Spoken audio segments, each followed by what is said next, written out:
Alright, i-prepare na natin yung setup na to for animation.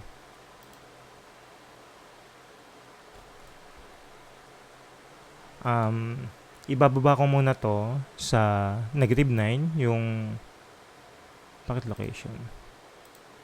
Translate. Teka, 0 muna natin itong mga to. Ay, bakit yan? Teka nga. Hyper, yan. Click natin si arm control. Nasa-select ko yung annotation, di-delete ko na lang siya. Hindi ko na makailangan yan. Alam ko naman na ito yung controller nito eh. Itong cross na to. So, ang gagawin ko, yung translate y, -9, enter. Isa-set up lang muna natin yung parent constraint nitong cargo box. So, i-click ko tong head.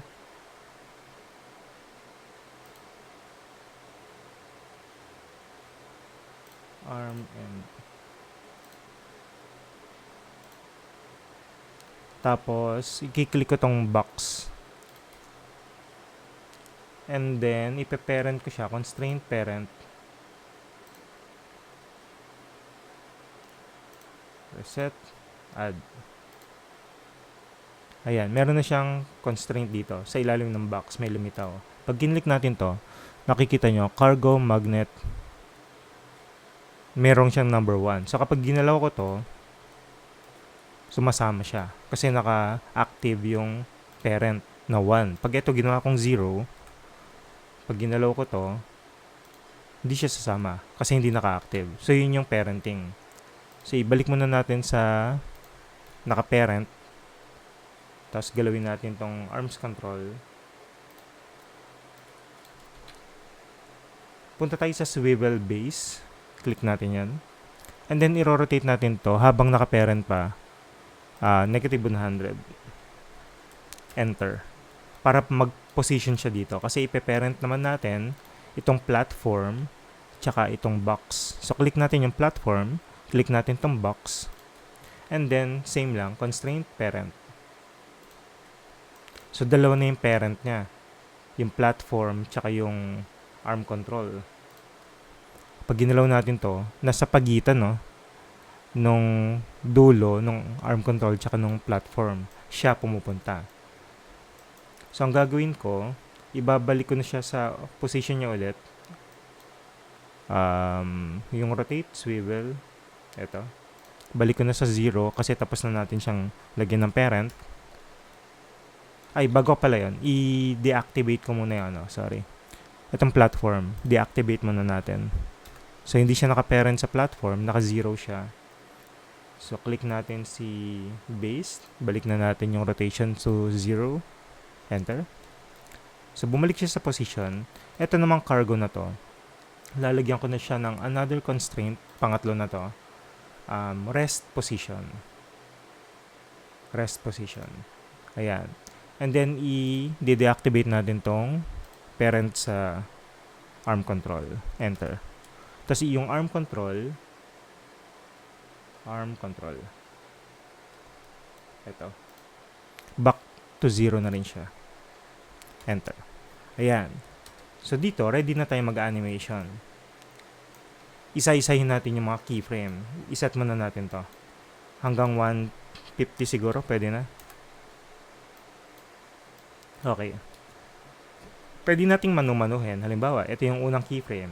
So, arm control yung nakaselect. Keyframe ako dito. Bandang 15. Keyframe ulit ako. Bandang 30. Keyframe. Bali, ito yung 15 yung start ng animation. So, 1 to 15, naka-pause. 15 start ng animation. 30, -9 siya sa translate. So, pupunta siya doon. And then, right after nung keyframe na yun, sa frame 31, mag-keyframe ulit ako. Kasi, etong parent ng cargo. Buksan natin tong hypergraph ulit. Etong cargo na to, ipe-parent na natin siya sa magnet. So, 1. Ay, hindi. Bago yan. Keyframe muna. Sa frame 30, same dun sa arm control. Frame 30 tsaka frame 31. Nandun yung keyframe ng arm control. Frame 30 tsaka frame 31. So, sa frame 30 kasi, hindi pa siya naka-parent. Sa frame 31, ipe-parent natin itong cargo magnet 1. Enter. Para kapag gumalaw ulit itong magnet na to, arm control, kasama na yung box. Ayan. So, aangat siya bandang 50 na lang siguro. Keyframe. Angat natin siya. 0. Okay, sumama na siya. And then, frame 50, start natin tong ikot nitong swivel. So, frame 50, keyframe tayo. Frame 70, i-rotate na natin siya, keyframe, negative 100. Ito. Enter. So, nag-rotate na siya. Dito naman mag-start yung animation ng arm control. Ito. Bali, gagawin ulit natin siyang negative 9. Enter. So, binaba na niya. So, 71, keyframe ulit para i-unparent natin siya. Ito. So, kailangan natin ng keyframe sa 70 tsaka keyframe sa 71. 70, naka-parent siya sa cargo 1. 71, tatanggalin natin yung parent na yon, 0, para hindi na siya mamagnet. I-activate natin sa platform 1. 1.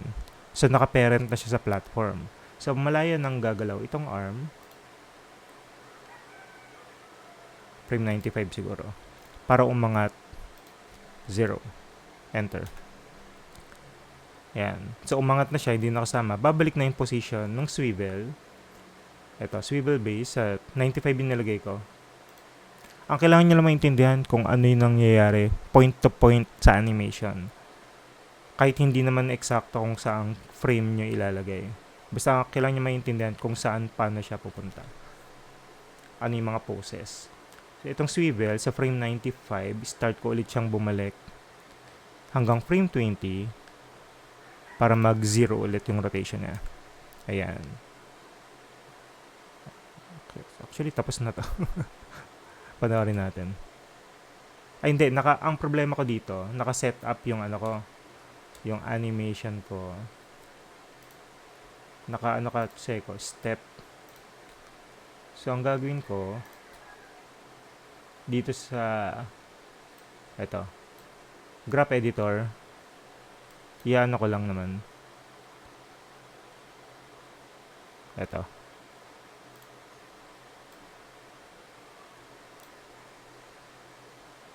Yan, panoorin na natin. Nilagyan ko ng spline yung animation kasi naka-step ako eh.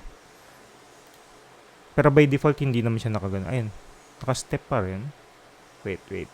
Ay, kaya, arm control pala dapat. Sorry. Arm control, and then Windows, Animation Editor, Graph Editor. Ito. Itong mga to, gagawin kong ganyan. Spline. Ayan. So, nag-animate na siya. Ba't bumaba ka agad? Ito. So, arm control, nag-negative 9 kagad siya. Dapat 0 muna dito.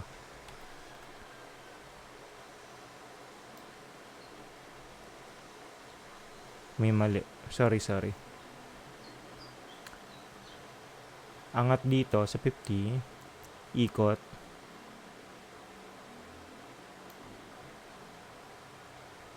Pabilisin ko na lang yung ikot. So, negative 9 to. Tuloy ko na lang na negative 9 to. Pero yung tapos ng ikot, lagay ko na lang sa 60. Eto. Shift click. Okay. Lagay ko siya sa 60 yun, tapos ng ikot. Tapos, si arm control, meron din sa 60. Para dito, negative 9. Okay. Gawin ko tong 0. Sorry, kailangan ko mag-repair ng keyframes. Okay.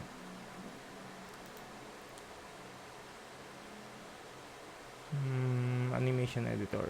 Windows, animation editor. Graph editor. Ayun. Spline.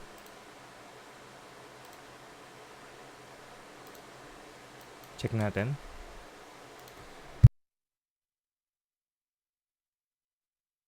Bilis lang yung pag rotate. Pwede pa namang i-adjust yun. Bali, pipiliin ko lang tong arm control tsaka itong swivel cargo. Windows, animation editor, graph editor. Saan yung mabilis na rotation? Rotation, ito. Itong part na to. So, iuusog ko lang naman to. Isaselect ko to and then din ako yung shift W, move tool. Din ako yung shift and then middle mouse click para mas tumagal yung rotation. Panoorin natin.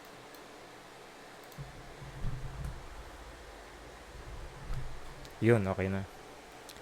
Ayun. So, iba to dun sa ibibigay kong tutorial. Pwede nyo namang sundan yon. Ako kasi kabisado ko na yung pasikot-sikot nung ng mga editor, pati yung sa keyframe. So, namomodify ko na siya. So, ang tinuturo ko na lang, yung kailangan nyo maintindihan at tandaan.